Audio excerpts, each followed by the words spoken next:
بسم الله الرحمن الرحيم تبارك الذي بيده الملك وهو على كل شيء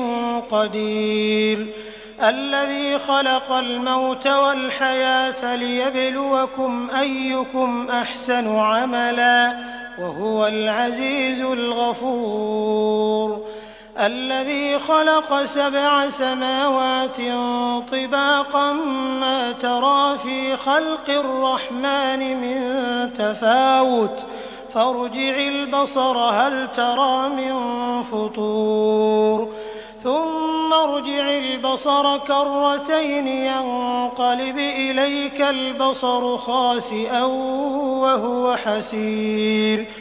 ولقد زينا السماء الدنيا بمصابيح وجعلناها رجوما للشياطين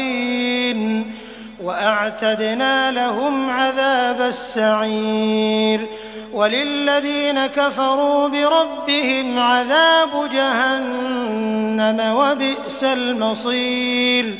إذا ألقوا فيها سمعوا لها شهيقا وهي تفور تكاد تميز من الغيظ كلما ألقي فيها فوج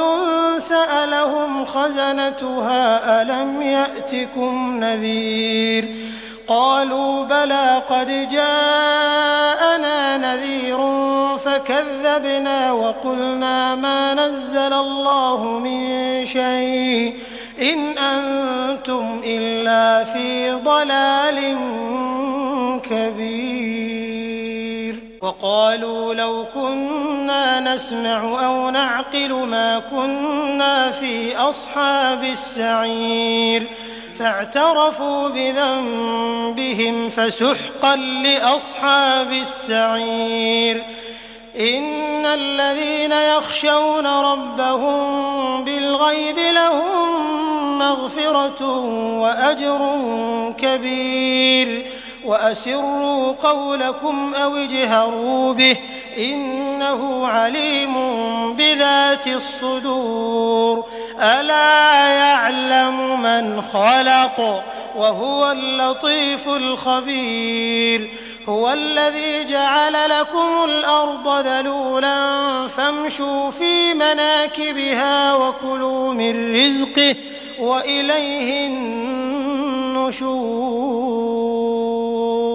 أأمنتم من في السماء أن يخسف بكم الأرض فإذا هي تمور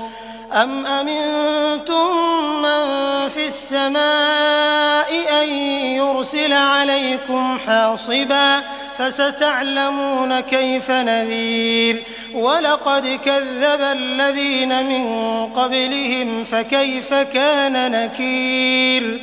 أولم يروا إلى الطير فوقهم صافات ويقبضن ما يمسكهن إلا الرحمن إنه بكل شيء بصير أمن هذا الذي هو جند لكم ينصركم من دون الرحمن إن الكافرون إلا في غرور أمن هذا الذي يرزقكم إن أمسك رزقه بل لجوا في عتو ونفور أفمن يمشي مكبا على وجهه أهدى أمن يمشي سويا على صراط مستقيم قل هو الذي أنشأكم وجعل لكم السمع والأبصار والأفئدة قليلا ما تشكرون قل هو الذي ذرأكم في الأرض وإليه تحشرون ويقولون متى هذا الوعد إن كنتم صادقين قل إنما العلم عند الله وإنما أنا نذير مبين فلما رأوه زلفة سيئت وجوه الذين كفروا وقيل هذا الذي كنتم به تدعون قل أرأيتم إن أهلكني الله ومن معي أو رحمنا فمن يجير الكافرين من عذاب أليم قل هو الرحمن آمنا به وعليه توكلنا فستعلمون من هو في ضلال مبين قل أرأيتم إن أصبح ماؤكم غورا فمن يأتيكم بماء معين